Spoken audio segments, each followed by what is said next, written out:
preliminary purification.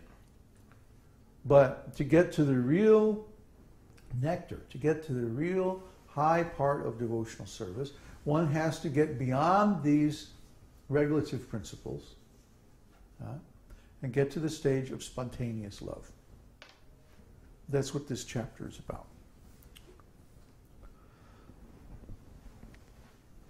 Sri Rupa Goswami has defined Raganuga Bhakti as spontaneous attraction for something while completely absorbed in thoughts of it with an intense desire of love.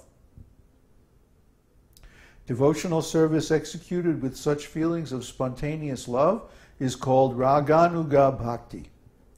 Devotional service under the heading of Raganuga can be further divided into two categories. One category is called sensual attraction, and the other is called relationship. Okay? So let's look into this. Raganuga Bhakti is spontaneous attraction. Just like if you see a very beautiful person, you're spontaneously attracted. You don't require anyone to tell you, hey, you should be attracted to that person. You're spontaneously attracted.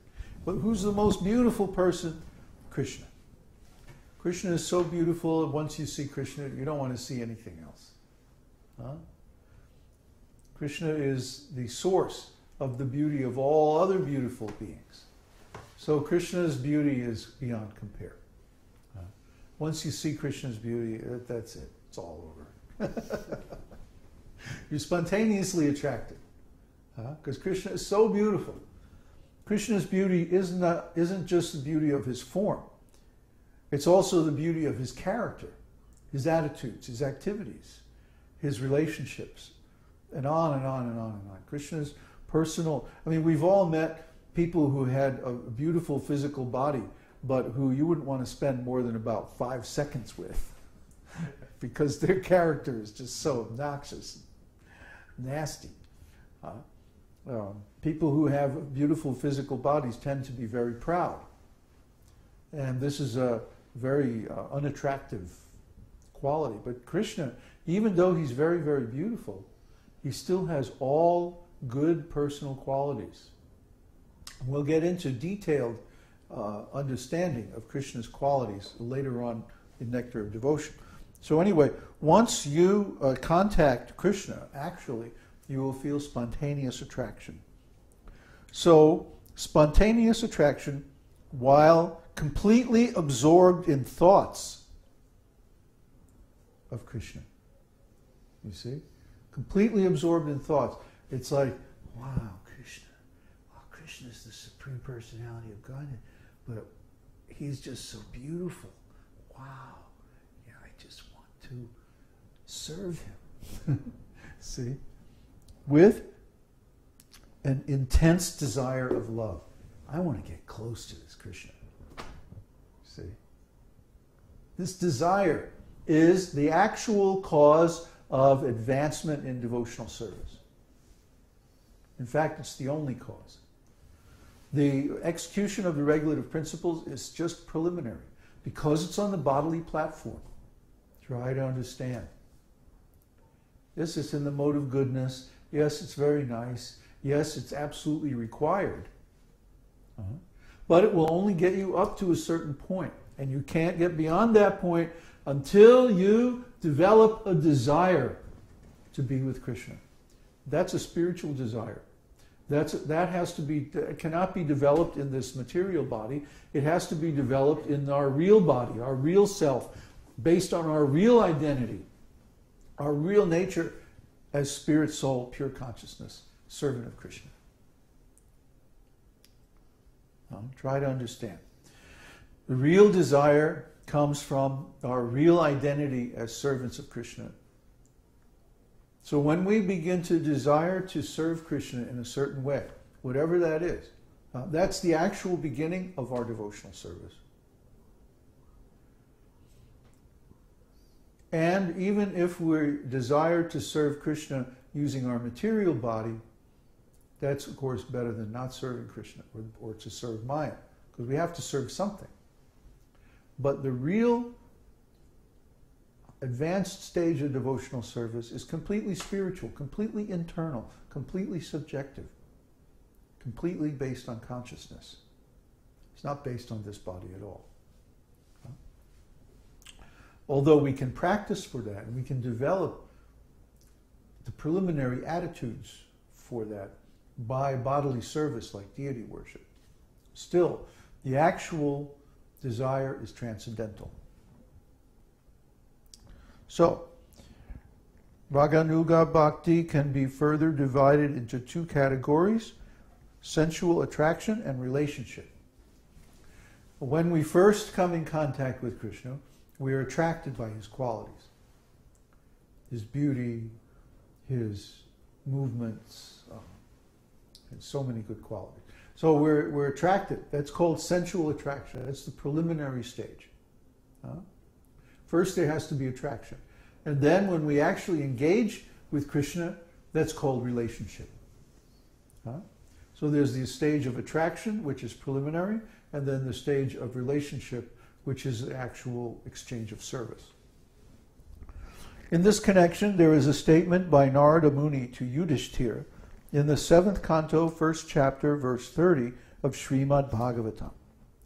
There Narada says, "My dear king, there are many devotees who first become attracted to the personality of Godhead for purposes of sense gratification, from being envious of him, out of fear of him, or from desiring to associate affectionately with him.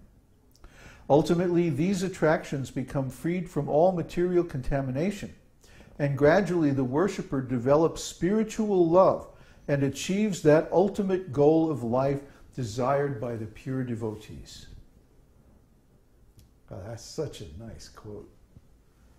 Well, we could talk on that quote all night. Well, I'm going to read it again. "My dear king, there are many devotees who first become attracted to the personality of Godhead for purposes of sense gratification, from being envious of him, out of fear of him, or from desiring to associate affectionately with him. Ultimately, these attractions become freed from all material contamination, and gradually the worshipper develops spiritual love and achieves that ultimate goal of life desired by the pure devotees." Wow. See, this is what Prabhupada was talking about. He was writing a letter to one of his disciples, and he says, "I've seen in the Western countries especially that people like to read many books, but they don't understand any of them." This Krishna consciousness is so nice because if you understand even one shloka, you can achieve perfection. So if you understand this one shloka, that's all you need to know. A whole lot of knowledge is not necessary. But deep knowledge, deep realized knowledge, realization is necessary.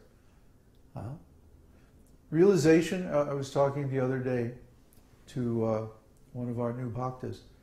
A realization means you have to go narrow, but very, very deep. You take one thing and you go deep, deep into it. And then that way you realize everything. In material life, the tendency is to go wide, but shallow. Try this, try that, look at this, read that, go look at all these different things, do a little bit of this, a little bit of that, a little bit of something else. Hedge my bets. Oh, maybe this teaching isn't really it, so I'll try this teaching. I'll keep this one in the back just in case, you know. No. That will not get you to self-realization. Self-realization means you pick one path, one teaching, one practice, and you go deep, deep, deep into it. That will get you to self-realization. The gopis may be considered to be examples of spontaneous love in sensual attraction. The gopis are young girls, and Krishna is a young boy. Superficially, it seems that the gopis are attracted to Krishna on grounds of sex. Similarly, King Kamsa was attracted to Krishna because of fear. Kamsa was always fearful of Krishna because it had been foretold that his sister's son, Krishna, would kill him. Shishupal was also always envious of Krishna, and the descendants of King Yadu, due to their family relationship with Krishna, were always thinking of him affectionately as one of their members. All of these different kinds of devotees have a spontaneous attraction for Krishna in different categories, and they achieve the same desired goal of life. Of course, it's much better to be thinking of Krishna positively, with love, than to be thinking of Krishna out of fear or anger or envy or any of these negative things.